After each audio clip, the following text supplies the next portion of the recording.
तो हमारा अगला इम्पोर्टेंट क्वेश्चन है कि हाल ही में भारतीय वायुसेना में शामिल होने वाली जम्मू कश्मीर की महिला फाइटर पायलट कौन बनी है। तो काफ़ी इंपॉर्टेंट है, वुमेंस रिलेटेड क्वेश्चन है।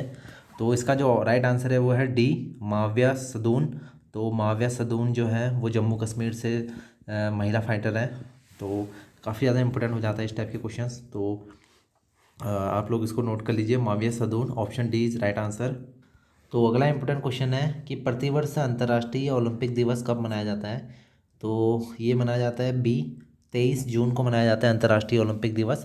तो पहला जो ओलंपिक खेले गए आधुनिक ओलंपिक वो खेले गए 1896 में खेले गए। ग्रीस की राजधानी जो है एथेंस, ग्रीस की राजधानी यानी यूनान भी कह सकते हैं, तो उसकी राजधानी एथेंस में खेले गए थे आधुनिक। अगर पूछे कि ओलंपिक कब खेले गए तो 1896 आप लोग याद रखेंगे।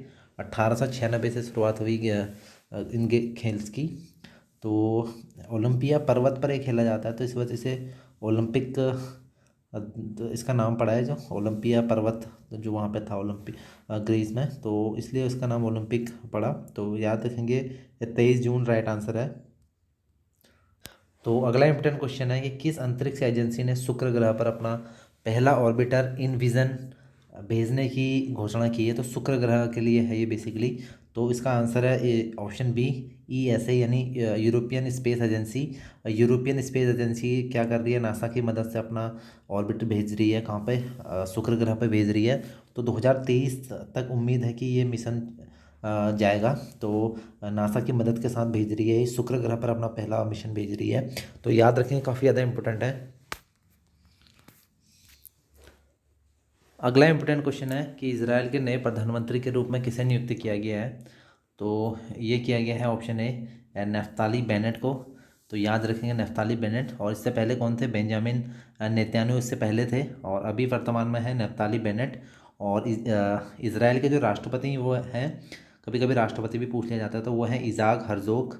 याद रखेंगे इज़ाक हर्जोग। इज़ाक हर्जोग क्या हैं, इसराइल के राष्ट्रपति हैं। और प्रधानमंत्री कौन है, नफ्ताली बेनेट। तो काफ़ी इंपॉर्टेंट है इंडिया और इसराइल रिलेशनशिप के सवाल से।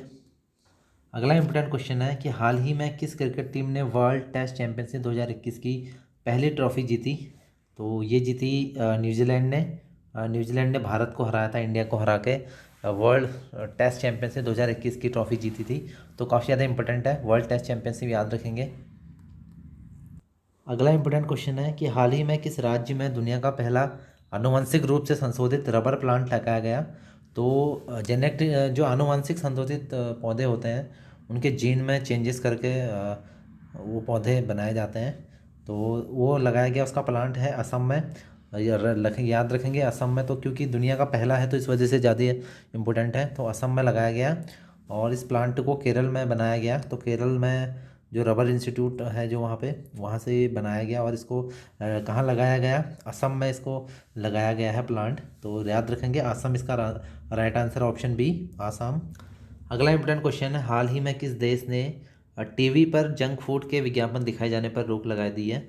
तो टीवी पर जो जंक फूड दिखाए जाते हैं आप लोगों को, वो ब्रिटेन की जो बोरिस जॉनसन की जो सरकार है, ब्रिटेन की जो अभी जो सरकार है वहाँ के प्रधानमंत्री हैं बोरिस जॉनसन। तो उन्होंने क्या लगा रखा है, इस पर प्रतिबंध लगा दिया है जंक फूड पे, कि जंक फूड नहीं दिखाए जाएंगे टीवी पे। तो ये है ब्रिटेन पे, इसका राइट आंसर है। तो अगली इम्पोर्टेंट है क्वेश्चन, तो युवा PM योजना किस मंत्रालय की पहल है। तो ये है शिक्षा मंत्रालय की। तो इसमें क्या है कि जो युवा जो 30 साल से कम है, 30 साल से अगर आप कम हैं तो आप लोगों को अगर आप लेखक हैं तो आप लोग को 50,000 रुपये स्कॉलरशिप मिलेगी। 50,000 रुपये आप लोग को स्कॉलरशिप मिलेगी इसमें युवा PM योजना के तहत।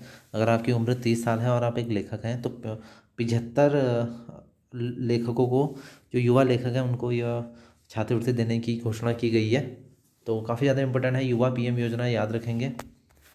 अगला इंपॉर्टेंट क्वेश्चन है कि हाल ही में सभी प्रारूपों में भारत का प्रतिनिधित्व करने वाली सबसे कम उम्र की क्रिकेटर कौन बनी है। तो वो बनी है शेफाली वर्मा, जिन्होंने तीनों फॉर्मेट में सबसे कम उम्र की महिला बनी है क्रिकेटर। तो याद रखेंगे शेफाली वर्मा, काफ़ी अच्छी क्रिकेटर है ये इंडियन वुमेंस क्रिकेट टीम की।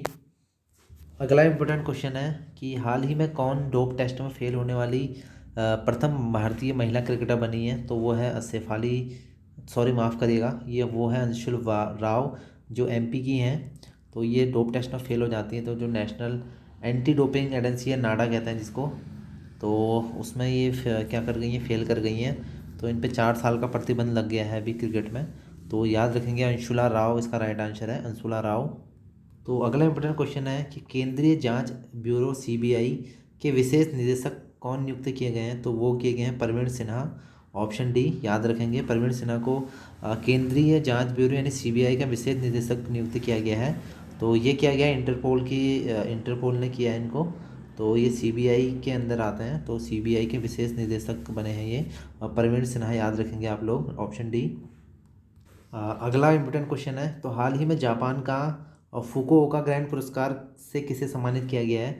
तो ये किया गया है जो हमारे जो सीनियर जो पत्रकार हैं पी साईनाथ, तो इन्हें किया गया है। याद रखेंगे, पत्रकार हैं ये, तो इन्हें इस पुरस्कार से सम्मानित किया गया है, फुकुओका ग्रैंड पुरस्कार, जापान का प्रसिद्ध पुरस्कार है ये।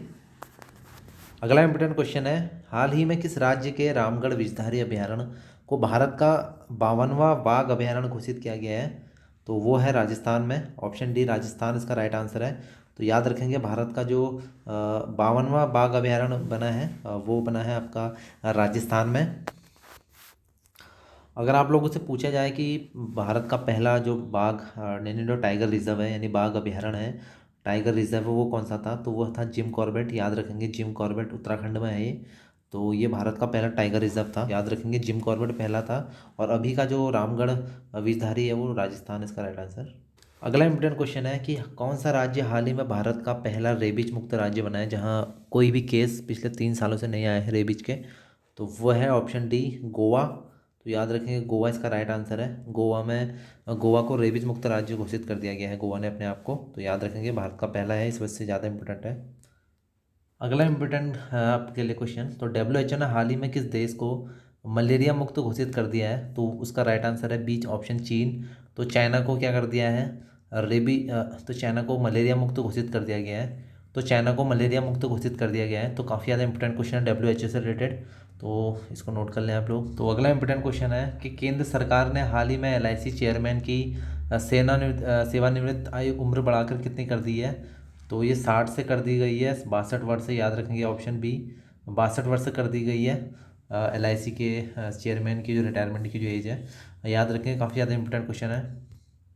तो अगला इंपॉर्टेंट क्वेश्चन है, किस शहर में दुनिया का तीसरा सबसे बड़ा क्रिकेट स्टेडियम बनेगा? तो ये बनेगा जयपुर में। पिंक सिटी के नाम से जाना जाता है जयपुर को। तो करीबन 75,000 लोग बैठ सकेंगे यहाँ पर। तो इतना बड़ा स्टेडियम बन रहा है, तो दुनिया का तीसरा सबसे बड़ा स्टेडियम बनेगा ये क्रिकेट का। अगला इंपॉर्टेंट क्वेश्चन है कि हाल ही में महिला अंतर्राष्ट्रीय क्रिकेट में सबसे अधिक रन बनाने वाली खिलाड़ी कौन बनी है? तो ये बनी है इंडिया की मिताली राज। काफ़ी ज़्यादा इंपॉर्टेंट क्वेश्चन है। मिताली राज जो है जो अंतर्राष्ट्रीय क्रिकेट में सबसे अधिक रन बनाने वाली महिला क्रिकेटर है। याद रखना, काफ़ी ज़्यादा इंपॉर्टेंट है मिताली राज। तो बहुत सारे रिकॉर्ड इनके नाम हैं। तो अगला इंपॉर्टेंट क्वेश्चन है, हाल ही में निम्न नए केंद्रीय शिक्षा मंत्री बने हैं।